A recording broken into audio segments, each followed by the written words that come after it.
This is Nathaniel Cogley. Welcome to Cogley and Morrow on Politics. My co-host, Dr. Eric Morrow, is not available this week, so we brought in a special guest, Dr. Kabala, into the studio, everyone. Bolek, thanks for coming. Yeah, thanks for having me. Good to be here. Dr. Kabala studies federal government. He's also been teaching Texas government here at Tarleton State University. It's been great to have you here, a real expert. You did your undergraduate at Harvard and your graduate studies at Yale, so That's really right. Quite a nice pedigree you have coming down here. No, it's been a great experience in the classroom, and happy to be at Tarleton. Well, certainly we've had a lot of headline news on impeachments. The House is moving to impeach President Trump. We're expecting a floor vote on that coming up. Impeachment is something very interesting, very important for the checks and balances between the three branches in the Constitution, a very significant moment. But this has become a very partisan environment here. It's headline news. People are studying it. And there's actually only been 2 impeachments of presidents in the United States history. It's going to be Andrew Johnson, Bill Clinton. We believe President Nixon was about to be impeached, and he resigned before that was possible. So we have 3 previous cases to look into. President Trump is the 4th that we have a significant case to look at. And of course, we'll see how that plays out. A lot of people differ on what's going on, the headline news. But what we wanted to bring you into the studio to talk about is the Andrew Johnson case, which was the first time a president was impeached in the United States of America. And I think there's a lot of interesting parallels here where we can learn some lessons from this case. Sure. So I'm no expert on this time period. I think you know it better than me, but my understanding is President Lincoln wins in 1860. Of course, the Civil War is sparked, but President Lincoln originally had a fellow Republican vice president, Hannibal Hamlin, and so it was a solid Republican administration. As President Lincoln is going up for his reelection, Hannibal Hamlin is dropped from the ticket, and Lincoln looks as his second term is going to be a term of national unity, trying to put the Union back together, get the southern states back on board. And so he drops fellow Republican Hannibal Hamlin from the ticket, and he puts a Democrat on the ticket. So you have a Republican in the presidential slot and a Democrat in the vice presidential slot, and this is presented as a national unity ticket. Let the southern states, we have a Democratic Southerner like you on the ticket. And so this is done, in my limited understanding, symbolically in the election process to try to bring the Union together. That's right. President Lincoln did not know he was actually appointing the next president of the United States. So after he's inaugurated for his second term in 1865, we get the Lincoln assassination. President Johnson becomes president in an environment where the Republican Party dominates Congress. Many southern states are still not fully readmitted into the Union and don't even have representation in the Senate and maybe the House. And so you get a Democratic president in a time where the Republican Party dominates Congress, and they just fought a very bitter civil war. Sure. So I'm just setting the stage here. You get a President Johnson with a Republican Congress. We can predict tension. Now, this is going to play out a certain way. So what is this dispute that arises between President Johnson and the Republican Congress? Sure. Where you had more than one dimension, I would suggest there was a personality clash for sure, and there was also a policy disagreement. So on a personal level, it's interesting. There was actually an earlier attempt to impeach then President Johnson. This starts in 1866. The attempt doesn't make it out of the Judiciary Committee. But so the personal dimension, Johnson shows up at his inauguration, and he seems like he's inebriated. He's not making friends. So that's going on. There's also a disagreement about the terms on which former Confederate states should be readmitted into the Union. And this is where Johnson really disagrees with radical Republicans in the Congress and with President Lincoln, who wanted to be who wanted to see the formerly Confederate states readmitted quicker. But Johnson goes beyond that and actually communicates he wants the U.S. to be a white nation going forward. And he is willing to readmit formerly Confederate governments back into the U.S. at the state level, even when it's clear there's not a commitment to civil rights. So that's got to be hard for the Republican Party. They just fought and basically won a civil war, and now we get a Democrat president from the South who would like, as you say, quote unquote, white nation, Yep. and to admit the former Confederate states back into the Union immediately. That's Whereas right. the Republicans just fought a war over this, and now all of a That's sudden exactly the commander in chief wants to do the opposite. This has to be very difficult. Very difficult. And so you start to see what are known as black codes come back in as early as 1866, 1867. Former Confederates have the sense that Andrew Johnson is on their side. So this really starts to build. And another policy disagreement, President Johnson, immediately after assuming the office, starts to purge Lincoln's cabinet. And he's specifically getting rid of radical Republicans who are committed to Reconstruction. And so this is where Congress passes a law that leads to the impeachment crisis, right? So, yeah. So that is an interesting point, because we think in terms of this conflict between the president and the Congress, but there's also this natural conflict between the president and his own cabinet, right? The cabinet's That's right. part of the executive branch, and he inherits Lincoln's cabinet. That's right. But politically, he's very different. Not only do you have a Democratic president, a Republican candidate, but then you also have radical Republicans in the cabinet, and those are the ones that President Johnson really, the word is purging. I mean, he's getting rid of them left and right. So it seems like there'd be naturally some policy disagreements. You already mentioned some big picture disagreements that would exist between the Johnson administration and the Congress and even his own cabinet that he inherited from Lincoln. Right. What becomes the specific issue that's going to drive this impeachment effort against President Johnson? Sure. So it wasn't just the threshold. It wasn't just what percentage in a formerly Confederate state needs to now pledge loyalty to the Union. It specifically came down to Ed Stanton, who was Secretary of War. And he's the last sort of member of the cabinet, a radical Republican. It's clear President Johnson wants to get rid of him. Congress passes a law to protect Ed Stanton and prevent President Johnson from being able to remove him. It's called the Tenure of Office Act, and immediately after it passes, President Johnson vetoes it. Congress passes it over his veto. President Johnson goes ahead, fires Ed Stanton, Secretary of War, anyway, and that triggers the impeachment crisis. So he wanted to remove Lincoln, the Secretary of War that Lincoln had put in there. That's right. And maybe replace him with his own appointee, which would have to go through the Senate, as we know. But is there any precedent at this point about the ability of a president to terminate a Secretary of War? I guess especially if they're not following their policies or they're not working according to the president. Sure. Well, this is where it was assumed. There hadn't been this kind of test before, but it had been assumed constitutionally that a president is well within his rights. This is presidential prerogative to retain or get or fire a member of the cabinet. So this was a first. This was Congress asserting itself in a pretty unprecedented way. The Supreme Court goes on in the 1920s to vindicate Andrew Johnson and held that the Tenure of Office Act was unconstitutional. So in that respect, Johnson is later vindicated. But it seems at this point what we have here is a law out of the Congress, but the Johnson administration is perhaps thinking that law is not constitutional because it's intruding on the executive branch, intruding on his ability to be the commander-in-chief and appoint his own Secretary of War. Do I have that right? That's right, and that's separate from the issue of the kinds of governments that Johnson is seeking to readmit. This was a separate constitutional issue. All right, so this is going to build up, and I think the House goes full bore here against Johnson. I think there's, we're going to discuss later in the show how there's 2 pending articles of impeachment against President Trump. Not against President Johnson. There were 11. Wow, that's a lot. Can you tell us about that? Not just 11, but the House appointed 7 managers to make the case.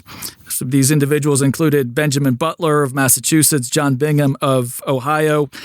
Managers go on to continue to make the case in the Senate. This is an all-out effort to remove the president. Yeah, and some of these are kind of very vague and interesting. I mean, we have the more specific ones that are targeting, removing a Secretary of War, replacing a Secretary of War, not following the Tenure of Office Act. But then we have some really vague ones. So like number 11, which actually will come up for a vote later, bringing disgrace and ridicule to the presidency by his aforementioned words and actions. Right. And so this is where some of the inauguration behavior, some of these interesting. personality issues come into play. It doesn't take away from the fact that the House does appear petty in using that as an article of impeachment. But again, Johnson had not helped himself. Yeah. And then another one, making 3 speeches with intent to, quote unquote, attempt to bring into disgrace, ridicule, hatred, contempt, and reproach the Congress of the United States. Very vague language. Very vague. 11 of these. So this goes to, they bring all 11 charges to a vote in the House, and we're going to see that it passes big. It looks like it has 126 in support with only 47 against. That would be a massive vote in support. That's right, 126 to 47. So this is 1868. There's no question this passes the House. Yeah, and it looks like at that time, of course, it's not an even balance between Republicans and Democrats. The Republicans dominate because, once again, not all the Democratic states in the South had been readmitted and had representation. I think there were actually 147 Republicans, 44 Democrats at the time, and 4 independents. That's right. And so we get a vote of 126 to 47 with 17 abstaining from this. Yeah, right. And so, of course, impeachment is a political question. It's not spelled out precisely in the criminal or civil code what constitutes an impeachable offense. And Johnson, really, there was a policy disagreement, but the House does appear somewhat partisan, drawing up 11 articles of impeachment and including some of the vague provisions that you mentioned. Yeah, and partisanship in a time where the party really dominates a chamber, right, is a bit different than with a narrow majority. So exactly. they pass these 11, and it's got to go over to the Senate. And so can you talk first about how that trial is conducted? Right now we're looking, as this thing moves to the House on President Trump and maybe goes to the Senate, there's a lot of talk about what's the trial going to look like. So the Johnson case can maybe get some insight into what's happened in the past. How did they handle that trial situation in the Senate? Sure. So similar setup constitutionally in terms of the individual who presides over that Senate trial is the Justice of the Supreme Court. So that's Salmon Chase at the time. 7 managers from the House, successful attempt to impeach the president, continue to make the case in the Senate. So we're talking about Benjamin Butler of Massachusetts here, James Bingham from Ohio, James Wilson, and others. And they make the case that the president needs to be removed. Now, the president gets to defend himself at this point. This is an actual trial, not just the House making the case to remove. And so who's helping President Johnson at this point? It's his Attorney General, Henry Stanberry, the Secretary of State, William Seward, who's got a machine in New York, is doing some work behind the scenes. And so the president actually does mount a sophisticated constitutional defense to say this is more about personality. It does not involve a legitimate constitutional issue. And despite all that, as you know, the vote in the Senate was very close. Yeah, and so let's look at these numbers here. We see that the vote is going to be 35 yays. Well, first of all, they bring 3 articles to a vote, not all 11.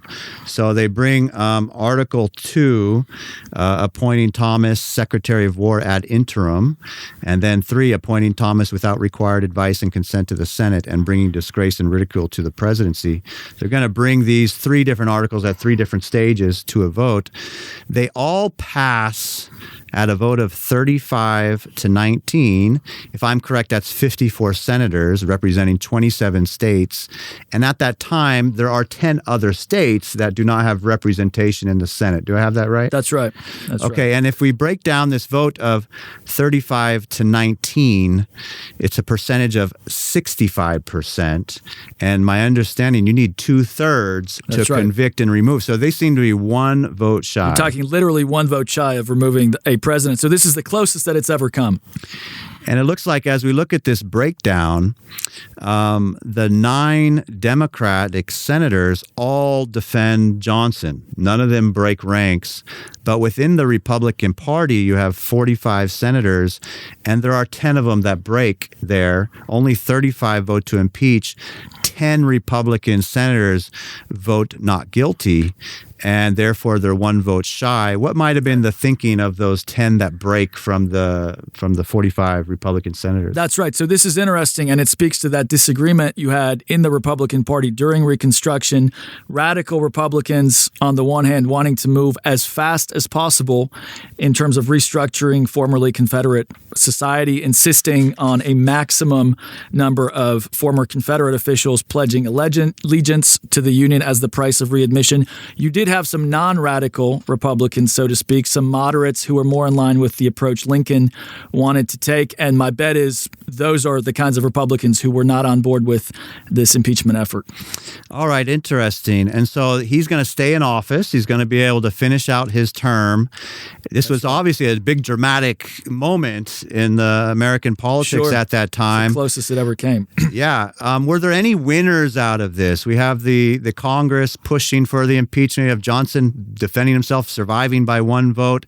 Did anyone win out of this whole process? Well, this is where I would argue there might be some analogies to the contemporary situation. My answer is no winners. If you look at what happens to President Johnson's political career, he does not get reelected. Interestingly, he does get reelected back to the Senate from Tennessee, so he can point to that. But whenever people bring up President Johnson today, it's inevitably in the context of impeachment. Nothing else gets accomplished in his presidential term. He doesn't win in any sense, despite the acquittal.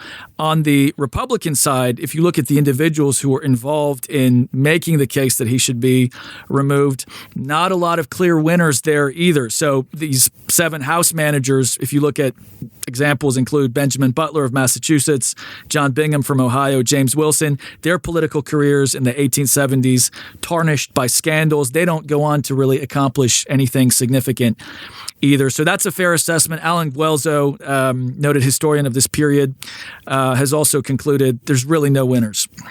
So no winners out of a partisan impeachment that it doesn't even get the job done. How about that? How about that? And so going forward, I think the Johnson case is interesting, and I'm wondering your thoughts on it, because he's not held up as a great U.S. president. Right. He's pretty low on historians' rankings of job performance, but historians have kind of looked back on this impeachment and seen it as improper. Can you speak to that? I think given the...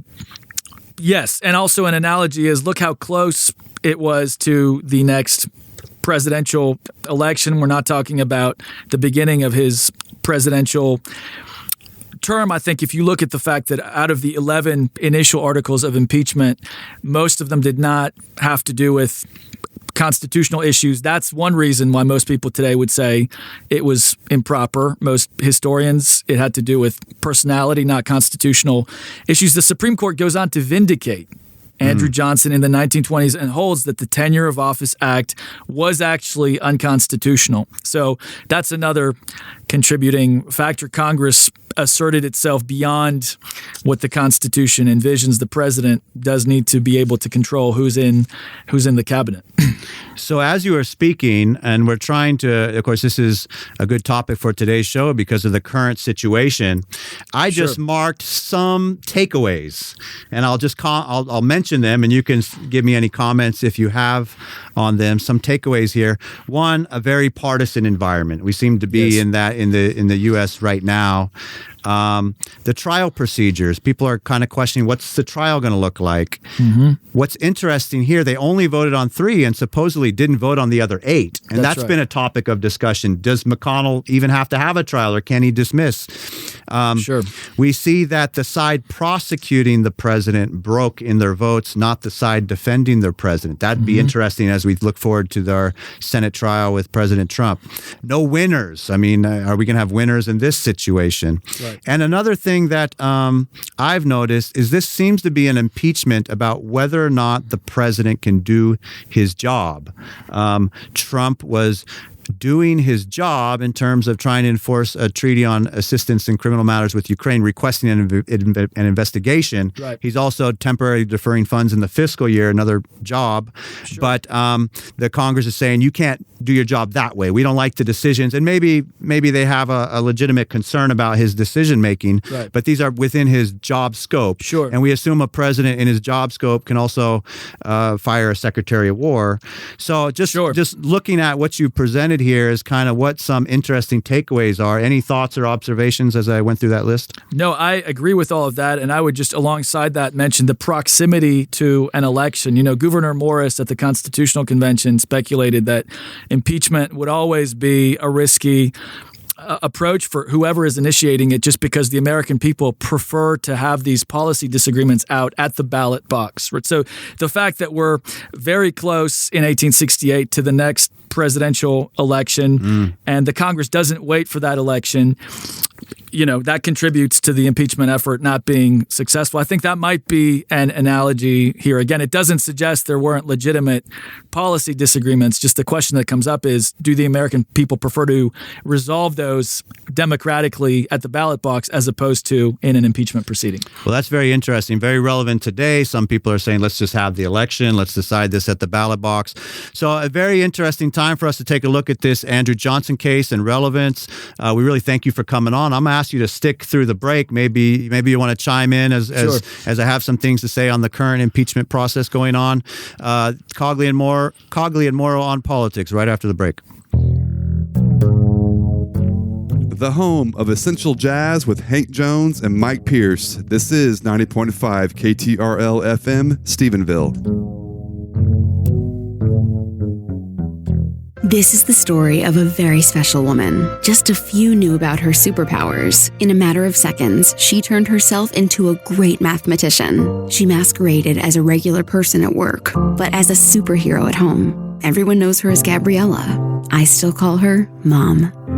Your hero needs you now, and AARP is here to help. Find the care guides you need to help, complete with tips and resources at aarp.org/caregiving. Brought to you by AARP and the Ad Council. Explore where the dinosaurs roamed at Dinosaur Valley State Park in Glen Rose.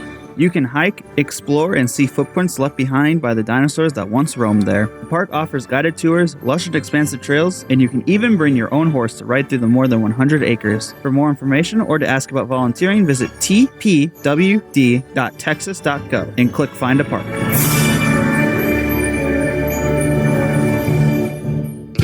The home of Beatles and Beyond with Mo and Cosby. This is KTRL 90.5 FM, Tarleton State University Radio. We're shaking the baby now. Shaking our baby.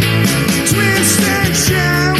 Twist and Welcome back to Cogley and Morrow on Politics. Dr. Morrow is not with us today, and Dr. Kabala has graciously agreed to stick around and help me out fill up this hour on some of his interesting observations concerning the current impeachment process underway. Good to be here. We're lucky to have you.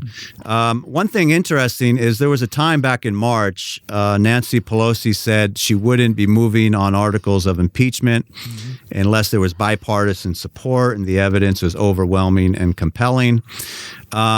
She appears to be moving forward now. Some people want her to do that. Some people support this, right. But it's certainly not bipartisan. This is certainly the partisan lines are very sharp on this.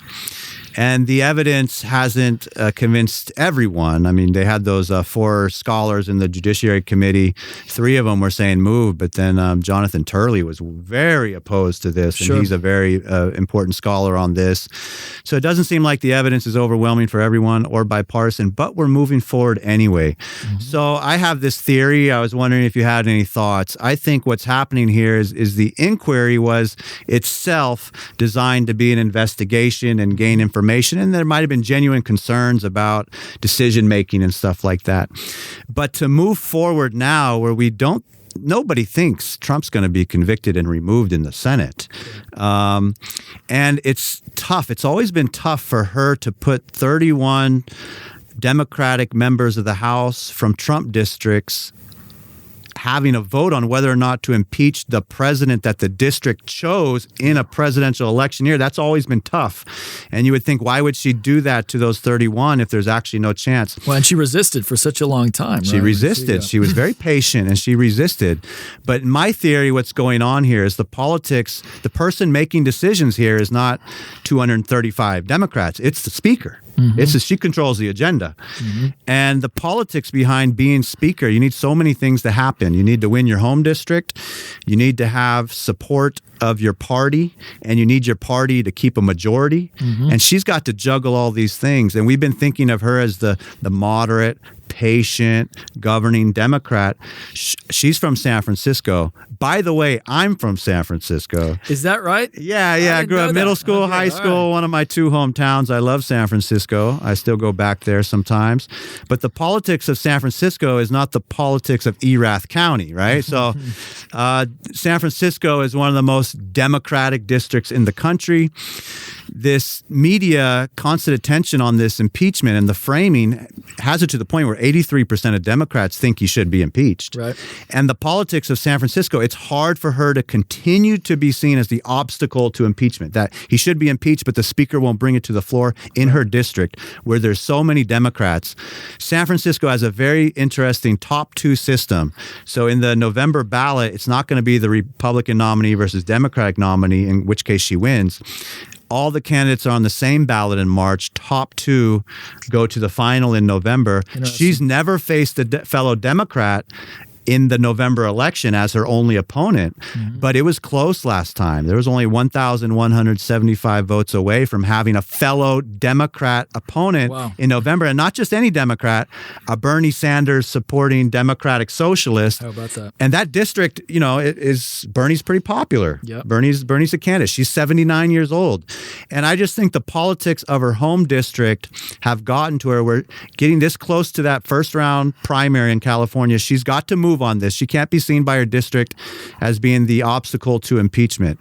So you think had she not brought this process, had she not lent her support to impeachment, she was looking at a serious primary challenge in her district? Yeah, I would. Well, we're looking at if she doesn't consolidate, if she consolidates Democratic support now, number two can be a Republican with about 10%. Okay. And then she faces the Republican in November and defeats him easily.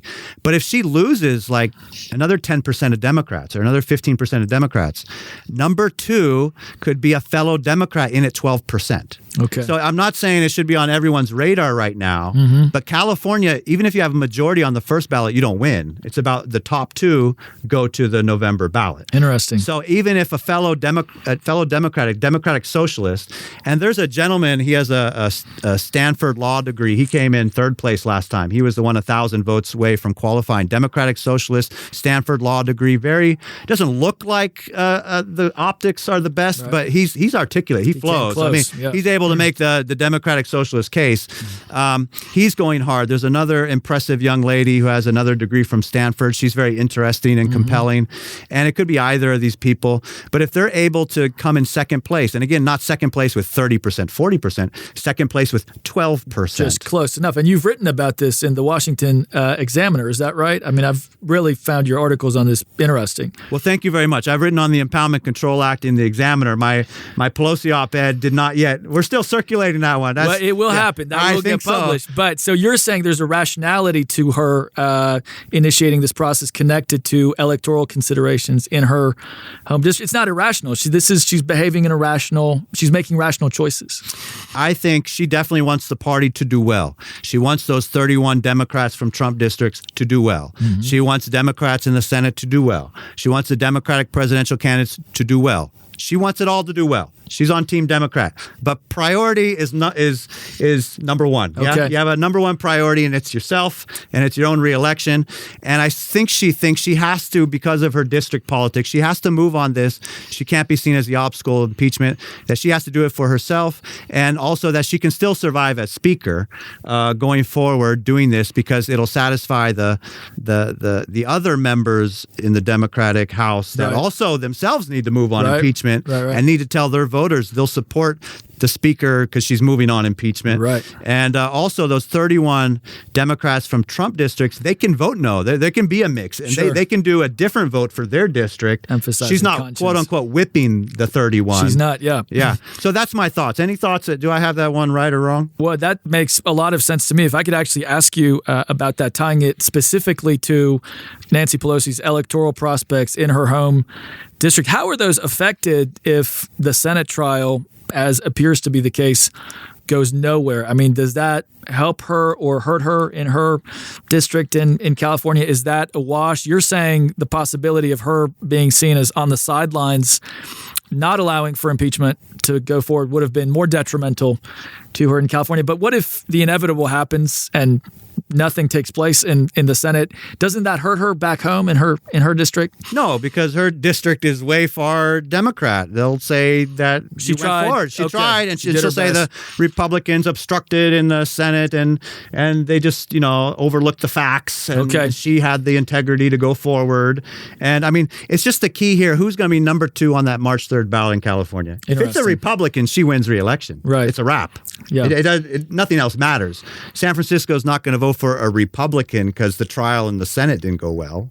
Okay. You know, so I you're mean- saying the disenchantment, the frustration with her, the way she managed the impeachment process, you don't see that spilling over into a vote for a Bernie Sanders-like candidate? San Francisco voters will only have 2 choices come November. If it's Nancy Pelosi or a Republican, she wins. Nothing else matters. It's a lock.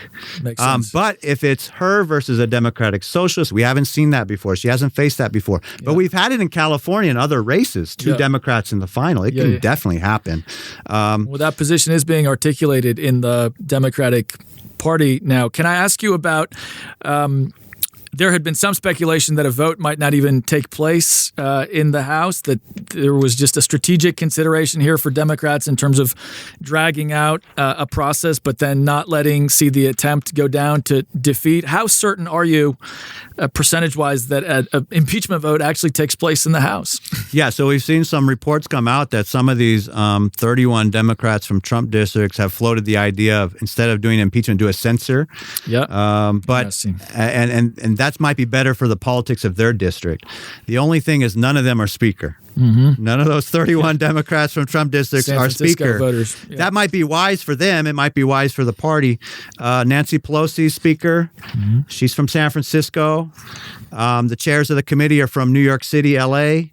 They're going to go forward. So I think why that might be wise, and it's definitely something to entertain, and it could, in a different scenario, be the thing for the party to do. Pelosi's indicated she's going forward, and that's a wrap. I mean, she's going to go forward, and it Right. makes sense for her district. So I definitely think the vote's coming. So some of these moderate Democrats who might prefer not to see it happen, we're talking about Van Drew in New Jersey. I mean, there were 2 Democrats, is that right, who voted against opening up a formal inquiry. So they would prefer, you're saying, a censure resolution. Yeah, so we already saw 2 Democrats break ranks from that 31. And what they broke ranks on was voting for the rules for the public hearings. A resolution, I believe, 660 that authorized public hearings on impeachment. Yeah, so Representative Colin Peterson in western Minnesota from a Trump district. He voted no on that. And then Representative Jefferson Van Drew, who's been more vocal in the media. He's totally against this. He's from New Jersey, southern New Jersey. And he's interesting to me in terms of the electoral calculation, because I think his district overlaps with Atlantic City. Is that right? And his district has benefited from Trump businesses in the past being involved there. Yeah, and I think Trump won that district by 5 points. That's right. You know, and he was able to win a Trump district. It's good for the Democrats. They have a Democrat winning in a Trump district. And so, but they should want him to win. But this is a tough vote for him. And he's all in on this is improper. This shouldn't take place. Right. So we've only seen 2 break. Now, we did see one Republican break a while ago. He broke such a big break. He's no longer a member of the party. So Justin Amash in Michigan. Yeah, right. Yeah, so he did break off. But one thing is that balance, right? We talk about difficult votes when the representative is a different party than who the district wants for president. So there's 31 Democrats from Trump districts. There are only 3 Republicans from Clinton districts. So it's a total imbalance. It's not like there's 31 on the other side. Yeah. 31 Republicans from Clinton districts. There's only 3. One of them is Representative Will Hurd out of southern Texas. And he's retiring. He's retiring, so his electoral calculations are done. He's not trying to think about he's got to vote with the Democrats because his district voted for Clinton. I mean, that's out of his head. So he can do whatever he wants because he's not thinking about getting He's not running for re-election. And if he's smart, he'd probably want to stay in good graces of the party. He may have some other good positions in his future. I think he's in his 40s still. So we have 2 others. There's only 2 other districts. New York's 24th has Representative Katko, and then Pennsylvania's first has Representative Fitzpatrick. So it's a 2 versus 31 that are in tough situations in that House. So I think Pelosi's definitely going forward with these articles of impeachment in the House. And we've seen, Dr. Kabala, we've seen final articulation out of the Judiciary Committee about what these articles are. And it's boiled down to 2.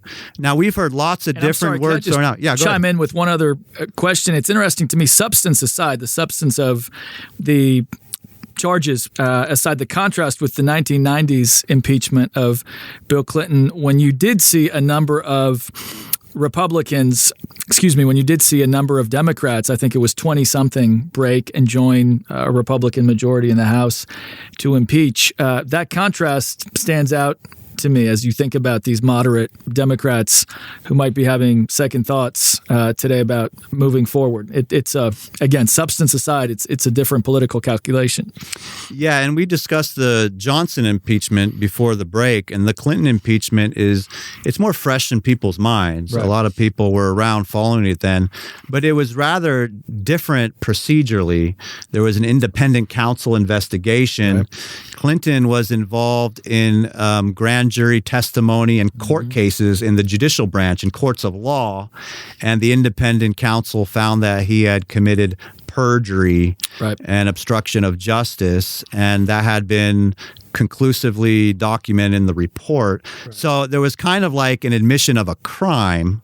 It just wasn't sure if that crime had anything to do with his office of the presidency or if impeachment was conviction and removal was warranted, given that the crimes were about trying to cover up an affair he had. I mean, I think Newt Gingrich himself has expressed some regret, said he had second thoughts today looking back politically on how Republicans handled that. But notwithstanding, that was a bipartisan effort compared to the current one. You had something like 20-odd Democrats join the Republican majority in voting to impeach. Just a thought that I had. Yeah, very good. And it's just so opposite from the current one. So with the Clinton one, we definitely have crime. It's just a question of it's not negatively harming the national interest, quote unquote. Yep. Where here in the Trump one, there's no crime, but there's a claim that he's acting against the national interest. That overlap. Yeah, it's kind of the opposite. So what we have here is 2 charges. One is called abuse of power.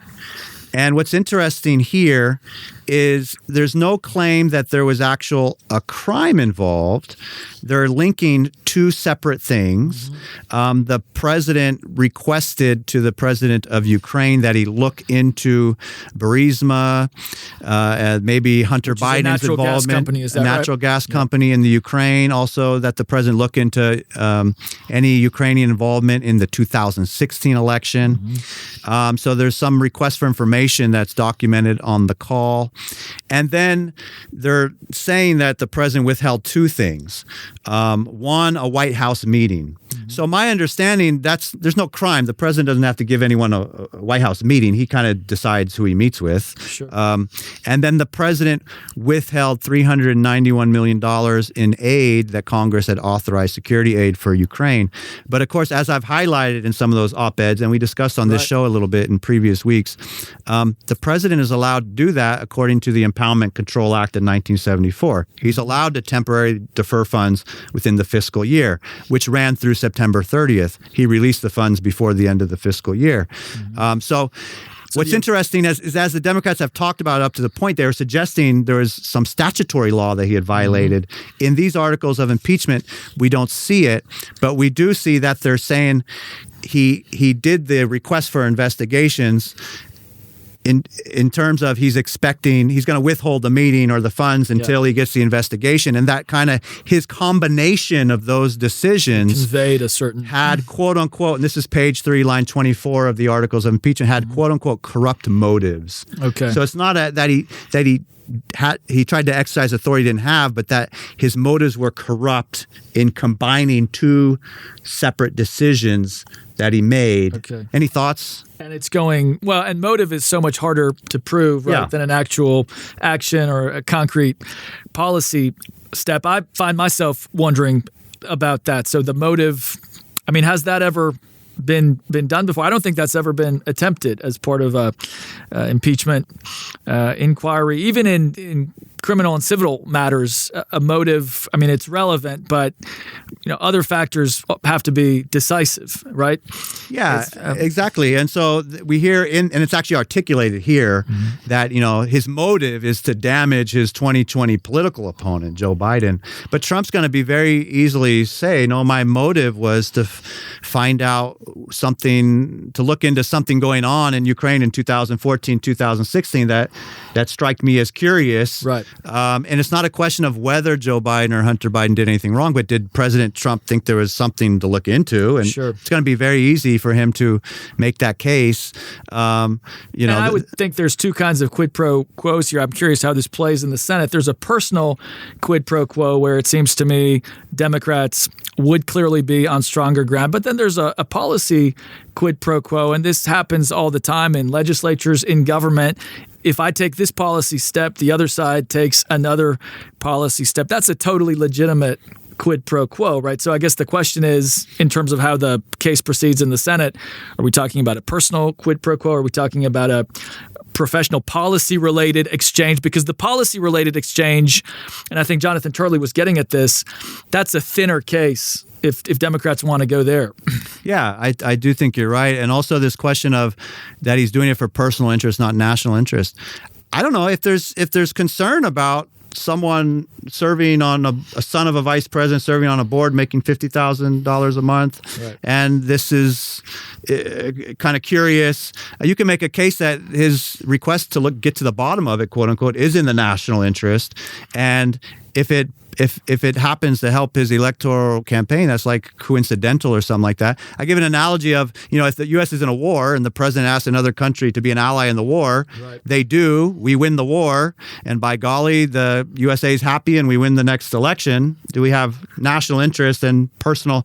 Well, there's that overlap, and there's the question with the personal overlaps with policy related. There's the question of optics. There's the question of, is it a high crime or misdemeanor? So is the abuse of power, in your estimation, speaking directly to that motive, or what is abuse of power in the charge referring to? Yeah, well, it's kind of legitimizing that he has the power to make these decisions, but right. Saying that he's abusing them because he has corrupt personal motivations, and they're telling us Joe Biden's his political opponent in 2020. That'd be news to me. He doesn't have a delegate to the convention yet. Yeah. Nor was I ever thinking Joe Biden's going to be the nominee. I was expecting this not to happen. I'm expecting someone else to be the nominee the whole time. And you've had the superdelegate rule change. So if Joe Biden wants to go that route, that's harder this time around. But I get that not everyone agrees with me. Some people think Biden is going to be the nominee, and maybe some people think Trump's intentions weren't good. It's not clear. I mean, it's up for interpretation. Mm-hmm. It's up for what was he thinking? Not what decision did he made? What was his motive behind the decision? And it's just going to be very hard to prove that in a court of law, especially on the testimony we've seen. Someone like Sondland. Mm-hmm. So Sondland, Ambassador Sondland, he's the ambassador to the EU. He was the high point for Democrats when it came to the House public hearings because he actually talked to the president directly. Other people were hearsay evidence. And he said when it came to the White House meeting, he had an understanding through Giuliani that President Trump wasn't going to give a meeting unless there were investigations, not of Biden in 2020, but of Ukraine's interference in 2016 and the Burisma Corporation. Sure. They said, you mean the Bidens? He said, no, I never heard Biden. I heard Burisma. Yep. But he did connect it to the White House meeting. Yep. But when it came to the funds, he said, I called President Trump directly. Said, hey, what do you need for the funds? He said to me, President Trump says, I need nothing. I don't want anything. Tell them to do the right thing. Yeah. No quid pro quo. Yeah. And that was like their best witness. Which is interesting, yeah. I said the same thing to people. I thought Gordon Sondland clearly went beyond hearsay, and I think Ken Starr, before Gordon Sondland made that point about no actual quid pro quo in terms of finances, in terms of aid, Ken Starr makes a point about, okay, maybe people will flip in the Senate, but then Gordon Sondland adds that piece that you just mentioned, and the picture changes a little bit. It totally changes. And the best they had is that Sondland believed through Giuliani he wanted something for a White House meeting. They had nothing on the funds. Mm-hmm. And the whole media narrative has been he withheld funds. The public does not want to impeach this president because he didn't give someone a White House meeting. You know, Yeah, it seems like the funds are the more bigger thing where the public sentiment is there. The media is driving the narrative. Yep. And they had no evidence linking that. The White House meeting, we had whatever Sondland provided. There was something there, but Americans don't want to impeach on a White House meeting, which is one of my points about this abuse of power case. Instead of 2 articles of impeachment on abuse of power, 1, he withheld a meeting. 2, he withheld funds. They've combined them. And it kind of traps the voters in the House and the Senate because the evidence for meeting is different than the evidence for the funds, and yet it's packaged together. They got a yes or no on this kind of package deal. So it's getting a little convoluted, which just in terms of strategy seems like it complicates the issue for Democrats. Whatever happened to the bribery possibility? Wasn't that being considered as one of the articles at one point? Seems like that's fallen by the wayside. We saw extortion, we saw bribery, they've fallen by the wayside. I think the money's going in the wrong direction for bribery. This isn't about Trump getting money, you know. This is about him requesting to get to the bottom of something, and we have a treaty with Ukraine on these matters. So it seems like, and of course, we know our listeners disagree. We have a variety of listeners. These are just our humble takes on what we're seeing, but eventually there's going to be votes. I mean, and eventually history is going to look back on this. So eventually the other people will be able to weigh in. The other charge we have here is obstruction of Congress. Very interesting, Dr. Kabala, because it is not obstruction of justice. It's obstruction of Congress. Any thoughts before I add to that? Well, I would think obstruction of justice is the stronger case to make. I'm wondering why Democrats have chosen not to make it. We have an example in the Johnson impeachment in the 1860s of Congress being wrong. The Supreme Court later ruled in the 1920s that Congress had overstepped its prerogatives in attempting to thwart a president from exercising control over the cabinet. So I wonder about that. Why aren't Democrats making the more confident-sounding obstruction of justice case here? Parts of government, branches of government can be wrong. They have been. So that's a question mark for me, too. I wonder about that. I believe there is no obstruction of justice charge because they never went to the courts. The reason President Trump didn't comply or have his White House or have his executive branch agencies comply with all of the subpoenas is because he claimed a right of executive privilege, that the executive deliberations are important to national security, and there's a precedent for executive privilege that the courts have ruled over time. Pelosi is saying that's he's obstructing. And when Pelosi originally announced, she said by going to the courts, he's obstructing justice. Now we see they've changed obstructing Congress because, as you know even better than me, Dr. Kabala, there is nothing in the Constitution that says executive privilege. That's a precedent the courts have established over time. But again, there's also nothing in the Constitution that grants Congress subpoena power. That's also from the courts. The courts have kind of established both of these norms, the Congress having subpoena power, the president being able to exert executive privilege in cases. The court is the arbiter of those things. And because the House has not taken up this fight between Trump on executive privilege or not in the courts, they have no good case on obstruction of justice. If they wanted an obstruction of justice, they should have won that court battle, and then if Trump didn't comply, charge him with obstruction of justice. But because that court battle over executive privilege never took place, it just rests as an obstruction of Congress charge. Interesting. And certainly there's tension between the branches historically. There's a disagreement even when it comes to judicial review, which I've done some work on. Are all 3 branches of government responsible for exercising their judgment when it comes to what's constitutional or not? Is it just the Supreme Court? I will say I've mentioned some areas where I think optically the Democrats haven't helped themselves. I think when President Trump's lawyers argue that inherent executive privilege is unlimited, we've heard that claim made. William Barr has also done some research to that effect. Optically, my bet is that might be a weaker point for the president when President Trump says there are no inherent limitations whatsoever, but I think it could be a wash. Well, I mean, you need a court to say, no, you don't, this is the line. And then if he doesn't comply with that line, you'd have an obstruction of justice charge. But they say, we can't wait. We can't go through the court process.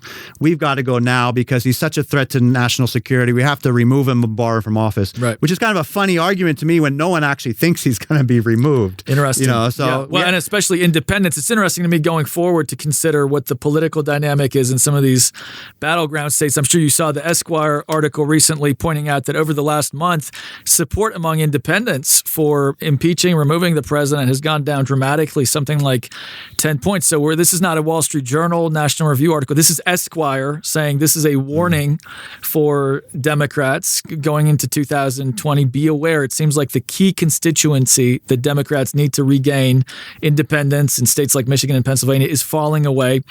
So I wonder about that. Do you have any thoughts about strategic implications? Yeah, I think in a Senate trial, we're going to be able to see the rules changed, control changed back to the Republicans. Yeah.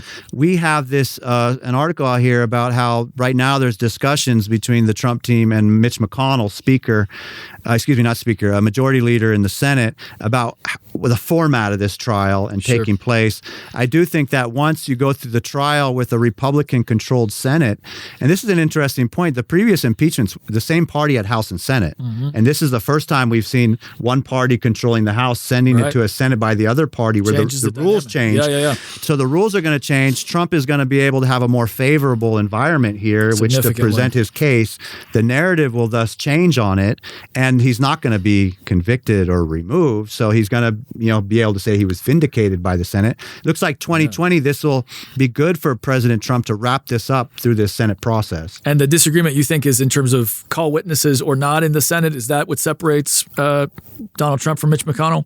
Yeah, there seems to be, Trump would like a more full trial to make his case, not only to the senators, I think to the voters. Yeah. And Mitch McConnell and some senators are saying, as soon as we know we got the votes on this, let's just wrap this up. Interesting. And a third of the senators are also up for re-election. They have to get back to their districts and campaign. At least a third of them. Only a third of them are up for a vote. So we're looking at how that's going to play out. How's the vote going to go? So we talked about maybe the format here, but Democrats have 47 senators. Republicans have 53. But that's the simple math. Not all Republicans are from very Republican states like Texas. Not all Democrats are from Democratic states. Right. I look right away. I look at Joe Manchin in West Virginia. That's a very Trump state. He's a Democrat from a very Trump state. That's a tough vote. Sure. Doug Jones in Alabama from a very Trump state. Very tough vote. What do you think? I agree. Certainly, Senator Manchin, I don't see being enthusiastic about the process. Yeah, I really don't think Democrats in the Senate have a lock. Let's see what happens. But this is, again, that polling of independents to me suggests that a key constituency that Democrats need to recapture is just not on board. It's a little early, but I'm thinking less than 47 votes to convict him in the Senate. Well, it's been great. Thanks for joining us today, Dr. Kabala. We really appreciate it. Cogley and Morrow is on Facebook. We want our listeners to go there, like us. We also post interesting articles related to our conversations. We're also now on podcast formats throughout the internet. You can hear Cogley and Morrow on politics throughout wherever you get your podcast feeds. We have lots of previous episodes. We look forward to that. We're wishing all of our listeners a good week. We'll be back next week with Dr. Morrow in the studio. This is Cogley and Morrow on politics on KTRL 90.5 FM.